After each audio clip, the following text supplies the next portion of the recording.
The massive crystal doors of the Galactic Council chamber swung open with a soft hum. Ambassador James Miller straightened his tie, took a deep breath, and stepped forward. This was humanity's big moment, their first presentation to the Council after achieving faster-than-light travel. The chamber itself was overwhelming. Curved walls rose hundreds of feet into the air, decorated with glowing symbols from 1,000 alien civilizations. Representatives from over 300 species sat in rising tiers, their faces, some humanoid, others completely alien, all turned to watch the human delegations approach. Presenting the representatives of Earth, a Level 2 civilization, announced the Council I in perfect English. Miller noticed several beings in the upper tiers making what he assumed were gestures of amusement. Being classified as Level 2 was barely above primitive status.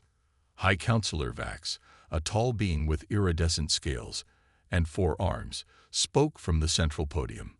"Welcome, humans. We understand you wish to present your military capabilities for review. Please proceed." Miller nodded to his assistant, who activated their holographic display. "Thank you, Honored Council. Earth's defensive forces currently maintain a fleet of 200 deep space vessels, armed primarily with railguns, coil guns, and missile systems. Our largest weapons can accelerate a 20-kilogram tungsten rod to approximately 30% light speed." A rumble of what sounded like laughter echoed through the chamber. A massive being with dark purple armor plates, one of the draconian representatives, stood up. "Chemical propulsion and metal projectiles." The translator conveyed both amusement and contempt in its voice. "We abandoned such primitive weapons 10,000 years ago. Observe." The draconian activated his own display, showing sleek ships firing beams of pure energy that cut through asteroids like butter. "Our lowest-grade patrol vessels carry plasma weapons capable of reaching temperatures hotter than some stars. Your projectiles would vaporize before reaching our shields." Miller kept his composure, though he could feel his face reddening. "With respect, our kinetic weapons." "Our toys," interrupted another council member, this one a being of pure energy contained within a crystalline shell. "Humanity clearly has much to learn. We recommend you begin by studying basic energy weapon principles. Perhaps in a few centuries, you'll be ready to contribute to galactic defense." The human ambassador glanced at his team. Captain Tom Rogers, their military advisor, looked like he wanted to punch something. Dr. Anna Wells, their chief weapons scientist, was furiously taking notes despite the humiliation. "The Council has reviewed your submission," High Counselor Vax announced. "Earth's military forces are hereby classified as Tier 7, suitable for planetary self-defense only. You may maintain your current weapons for internal security, but we strongly recommend beginning the transition to energy-based systems immediately." Tier 7, the lowest possible rating. Even the gas-breathing Methanorians, who could barely maintain a stable civilization in their gas giant homes, were Tier 5. Additionally, Vax continued, "Earth will be restricted from deploying military vessels beyond your solar system without Council escort. This is for your own protection, of course." Miller wanted to argue, to explain that human weapons technology had evolved along a different path for good reasons. He wanted to tell them about the devastating effectiveness of kinetic weapons in naval warfare, about the physics of impact energy versus heat dissipation. But he could see in their alien faces, those that had faces, that they'd already made up their minds. "We accept the Council's wisdom," he said instead, the words tasting bitter. "Earth thanks you for your guidance." As they walked back to their ship, Captain Rogers finally exploded. "They're making the huge mistake. Our guns might not be fancy like their laser beams, but they get the job done. Let them think what they want." Dr. Wells said quietly, still reviewing her notes. "Sometimes being underestimated is an advantage." Miller nodded, watching the massive Council station recede through their ship's viewport. Humanity had waited thousands of years to join galactic civilization, only to be laughed at and dismissed. But something told him that the Council's mockery of primitive human weapons would come back to haunt them. He just hoped they'd live long enough to prove them wrong. Little did the Council know, their dismissal of human military technology would turn out to be one of the greatest mistakes in galactic history. 6 months after Earth's humiliating introduction to the Galactic Council, Captain Laura West stood on the bridge of her observation vessel, watching an alien battle through long-range sensors. Her ship, technically classified as a scientific research vessel, to bypass Council restrictions, had a perfect view of the unfolding disaster.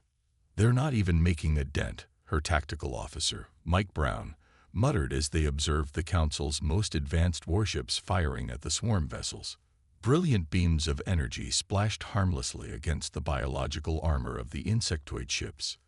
The swarm had appeared 3 weeks ago, attacking outer Council worlds with terrifying efficiency. Their ships were massive, organic constructs that looked like giant insects made of living metal. Most disturbing was their apparent immunity to the Council's energy weapons. "Look at that," Laura pointed at the display. "The plasma beams are being absorbed by some kind of organic heat sink system. Those bugs have evolved to handle energy weapons." The battle wasn't going well for the Council forces. A draconian battlecruiser, pride of their fleet, disappeared in a flash of light as swarm vessels tore through its shields like paper. The Council ship's energy weapons barely left scorch marks on the swarm's chitinous armor. "Ma'am," Brown's voice was tight with excitement, "I've been running simulations. A standard human railgun round would punch right through those shells. Their armor evolved to dissipate energy, not handle kinetic impacts." Laura nodded slowly. "Record everything. The Council needs to see this." Back on the Council station, the emergency session was in chaos.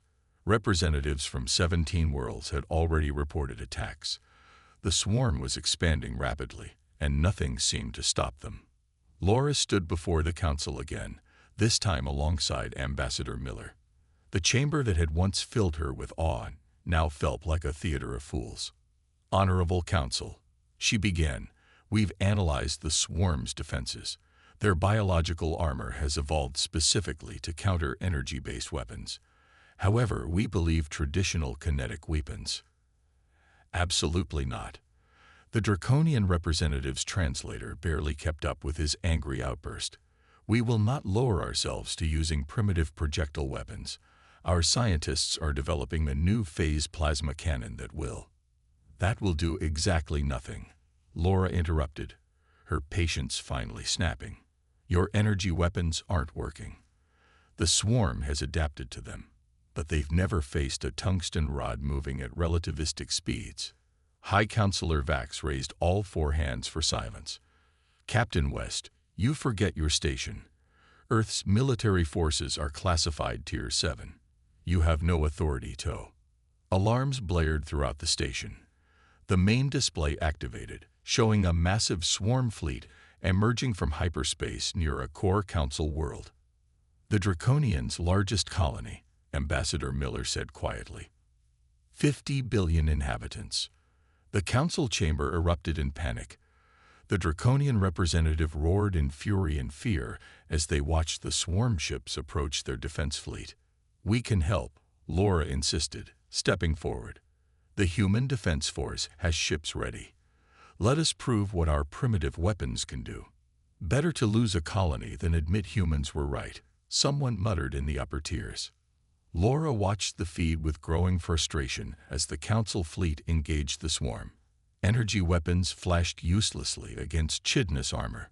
Shields failed against biological weapons. The colony's defensive grid was falling apart. Ambassador Miller placed a hand on her shoulder. "Return to your ship, Captain. Send word to Earth when they finally ask for help. And they will. We need to be ready." Laura nodded grimly. As she walked back to her vessel, she could still hear the chaos in the Council chamber. Their pride had left them vulnerable, and now billions would pay the price. But humanity had learned long ago that survival was more important than pride. She just hoped the Council would learn that lesson before it was too late. The draconian colony world of New Kaltar burned. Swarm ships filled the sky like angry wasps, their organic hulls gleaming under the planet's twin suns. The Council Defense Fleet lay in ruins, their advanced energy weapons having proved useless against the evolved armor of the insectoid vessels. In orbit, the last Draconian battleship fired desperately at an approaching swarm carrier. The plasma beams splashed harmlessly off its chitinous hull. The carrier's response was devastating. Organic missiles that ate through energy shields like acid through paper. "This is Admiral Vax of the Draconian Defense Force." The transmission echoed across all frequencies. "New Kaltar is falling. We cannot hold. I repeat, we cannot." The transmission cut off as the battleship exploded. But help was coming, just not the kind the Council had expected. The human battleship Thunderchild dropped out of FTL at the edge of the system, its hull dark and streamlined. Captain Laura West sat in her command chair, watching the tactical display with sharp eyes. "We're in violation of at least 6 Council laws," her XO, Commander Peters, reminded her. "Can't violate laws if we're all dead," Laura replied. Status of the main guns. Railguns 1 through 6 loaded with tungsten penetrators. Coilgun batteries charge. Missile pods ready. All weapons hot. Laura allowed herself a small smile. "Begin attack run. Let's show them what primitive weapons can do." The Thunderchild accelerated toward the nearest cluster of swarm ships. The alien vessels turned, sensing the new threat, but showed no concern. After all, their armor had shrugged off the Council's most powerful weapons. Main batteries. Fire.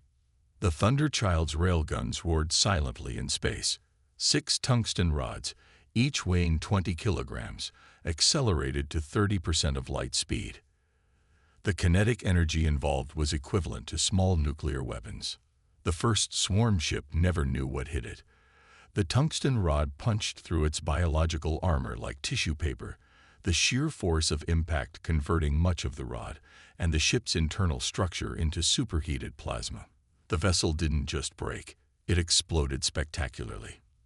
Direct hits on all targets, Tactical reported with satisfaction. Enemy armor provides 0 resistance to kinetic penetrators. The remaining swarm ships reacted with surprising speed, turning to face this new threat. But they had evolved to resist energy weapons, not solid projectiles moving at relativistic speeds. Their counterattack, while fierce, was ineffective against the Thunderchild's conventional armor plating. "Launch missile spread, pattern Delta," Laura ordered. "Let's clear the orbital space." Conventional rockets blazed from the Thunderchild's missile pods. The swarm's energy-diffusing armor did nothing to stop old-fashioned high explosives. Ships began dying by the dozens. On the surface of New Kaltar, Draconian survivors watched in awe as swarm ships began falling from the sky, torn apart by invisible forces.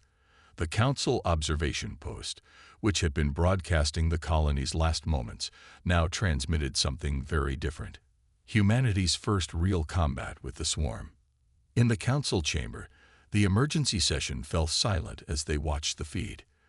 The Draconian representative, who had been so dismissive of human weapons, stood with all 4 hands pressed against the display screen.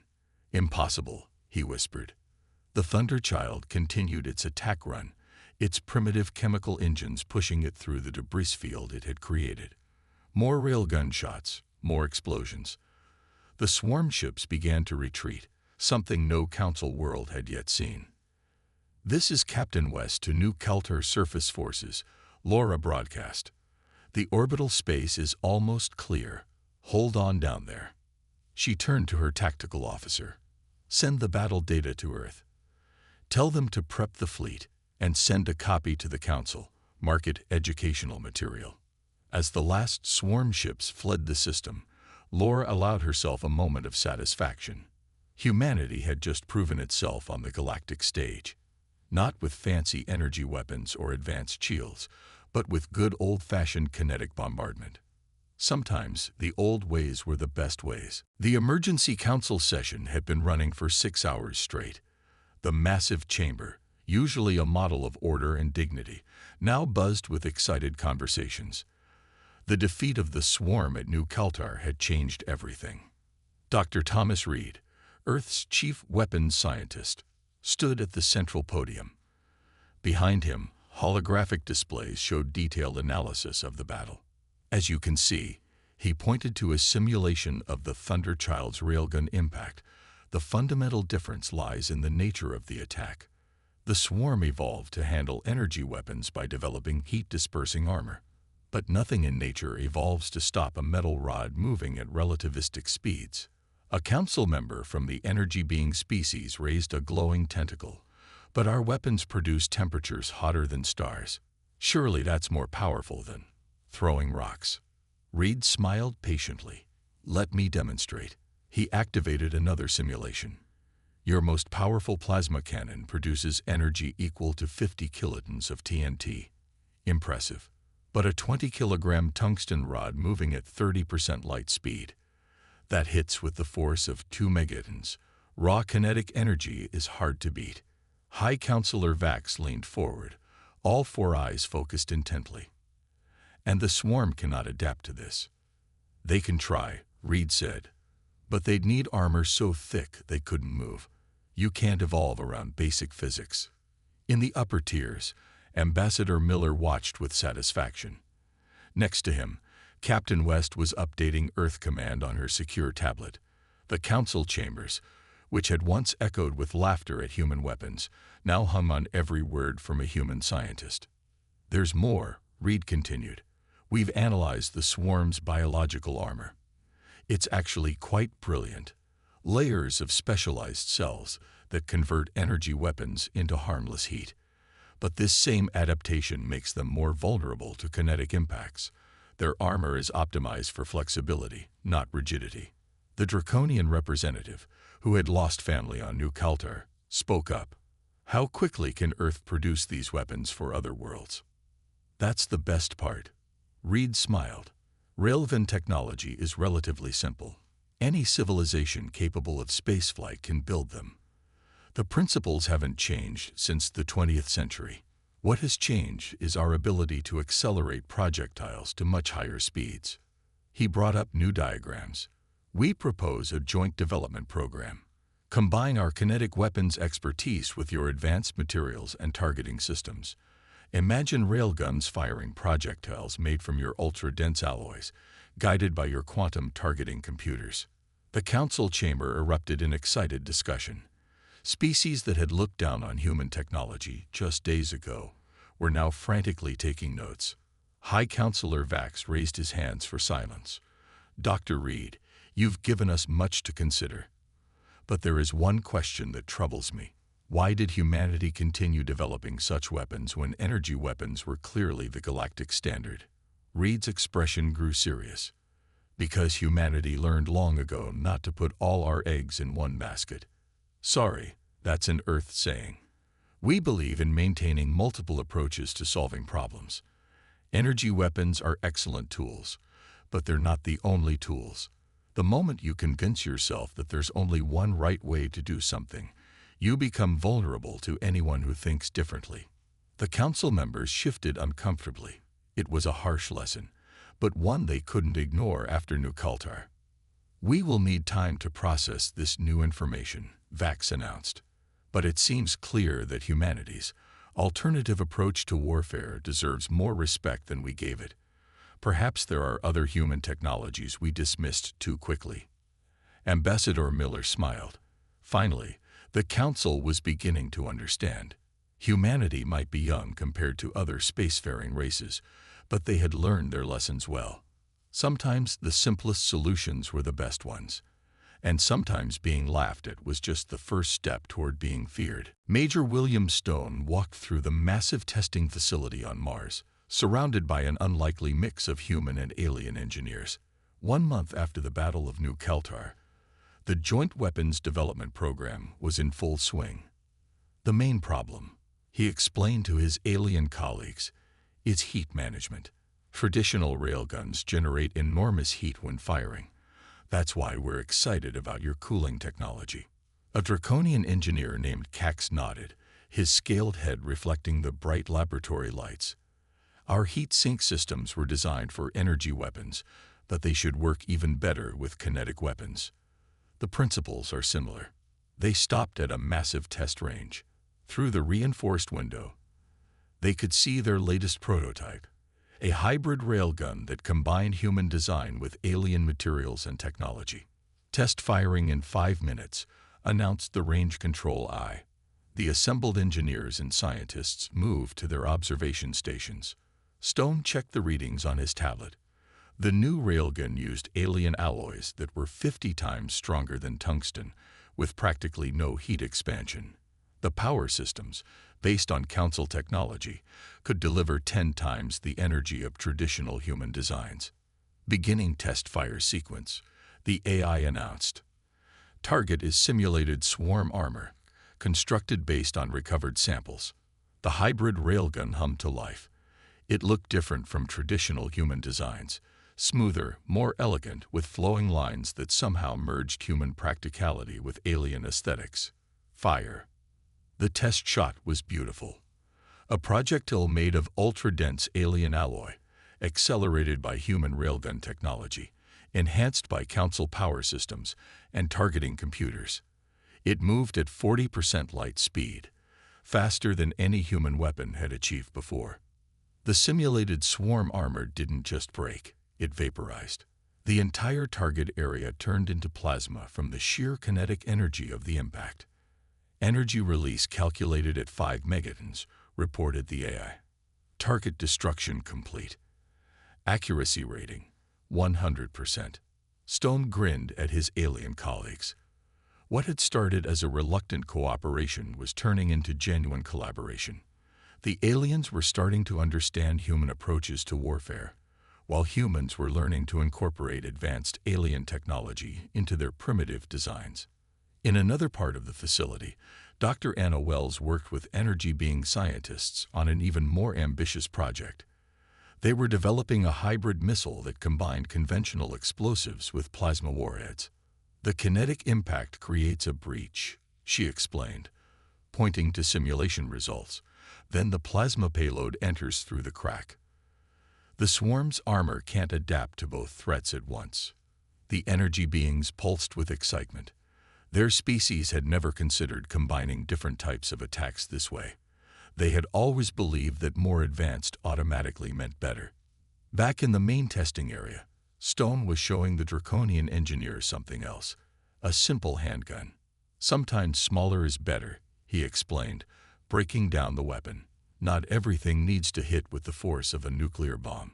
The principles of kinetic weapons work at every scale. The Draconians, who had once laughed at such primitive weapons, now handled the gun with newfound respect. They were learning that simple didn't mean ineffective. At the end of the day, Stone sat in his office reviewing test results. On his wall hung a picture of the Thunder Child, the ship that had changed the galaxy's understanding of warfare. Next to it was a new image, the first production model of their hybrid railgun, now being installed on Council ships. His computer beeped with a message from High Command. The swarm had been spotted moving toward another Council world.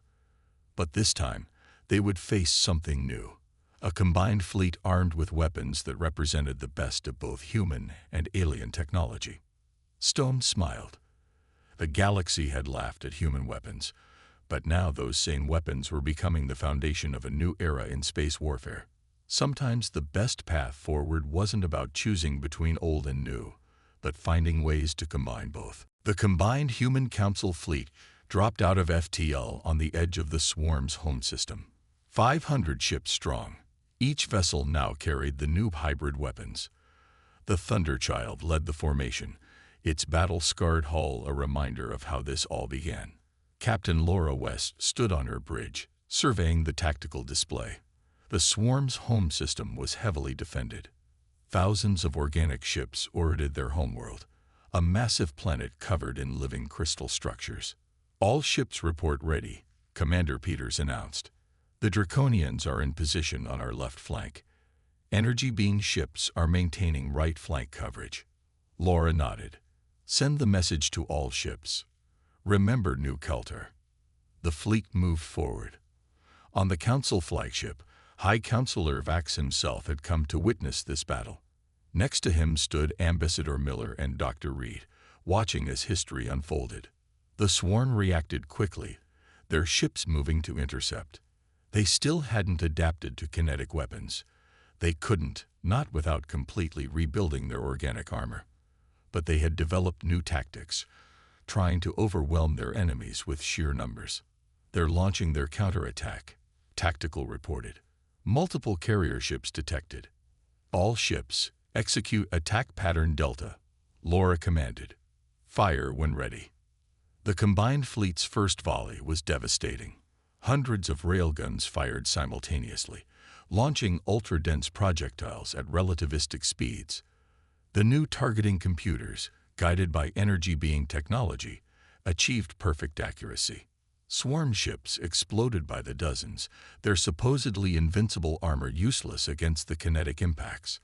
Those that survived the initial barrage faced something new, hybrid missiles that punched through their weakened shells with kinetic force, then released plasma payloads inside. Their formation is breaking, Peters reported with satisfaction. They've never faced anything like this. The swarm tried to adapt, shifting their tactics. A group of larger ships moved forward, deploying some kind of biological shield. The Council ship's energy weapons would have been useless against it. Target those shield ships, Laura ordered. Maximum velocity on the penetrators. The Thunderchild's main guns roared. The new projectiles, made of Council alloys and accelerated by human technology, hit with enough force to tear through multiple ships at once. The biological shields didn't just fail, they disintegrated. In the Council flagship's observation room, Dr. Reed watched the battle with professional interest. Notice how the hybrid weapons are actually more effective than pure kinetic or energy weapons would be alone. He explained to the assembled Council members.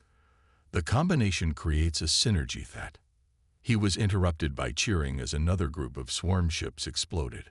The Council members, who had once dismissed human warfare as primitive, were now celebrating each successful shot. The battle continued for hours, but the outcome was never in doubt. The swarm, for all their biological adaptability, simply couldn't counter the combined technological might of humanity and the Council races. They're retreating to the surface, Tactical reported, reading massive movement toward their crystal hive structures. No escape this time, Laura said firmly. All ships begin orbital bombardment. Let's finish this. The combined fleet moved into position around the swarm homeworld. Railguns and energy weapons fired together, breaking through the crystal structures with devastating efficiency. The swarm's resistance finally began to crumble. On the Council flagship, Ambassador Miller turned to High Counselor Vax. I believe this demonstrates the effectiveness of our combined approach. Vax nodded, all four eyes fixed on the battle display. Indeed, the Council was wrong to dismiss human methods. Together, we are stronger than either of us could be alone. As the last swarm strongholds fell, Laura allowed herself a small smile. The galaxy had learned an important lesson. True strength didn't come from believing your way was the only way. It came from being willing to learn from others, even those you once thought beneath you. The age of cooperation had begun, and the galaxy would never be the same. 6 months after the defeat of the swarm, the Galactic Council chamber looked very different. The human delegation no longer sat in the lower tiers reserved for primitive species. Instead, they occupied a prominent position near the center, right next to the oldest Council races. Ambassador Miller stood at the main podium, addressing the assembled representatives. Behind him, a holographic display showed the newly established Joint Defense Academy on Mars, where species from across the galaxy now trained together. 1 year ago, we stood in this chamber as objects of ridicule, Miller began. Today, we stand as partners. The defeat of the swarm taught us all a valuable lesson about the danger of believing there is only one path to advancement.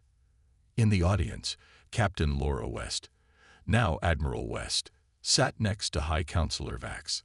The Thunderchild's original railgun had been mounted on the chamber's wall, a permanent reminder of the day everything changed.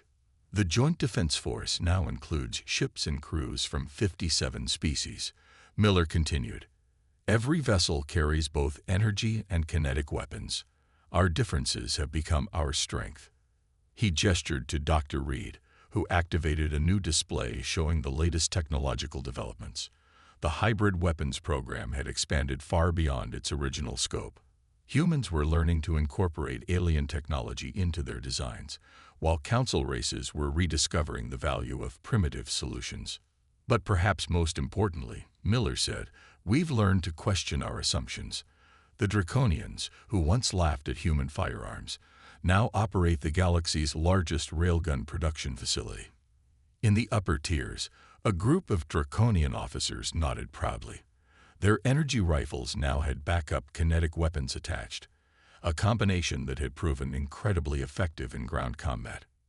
Major Stone, recently promoted to head of the Joint Weapons Development Program, stood up to demonstrate their latest creation. It looked like a simple handgun, but incorporated both Council energy cells and traditional bullet ammunition.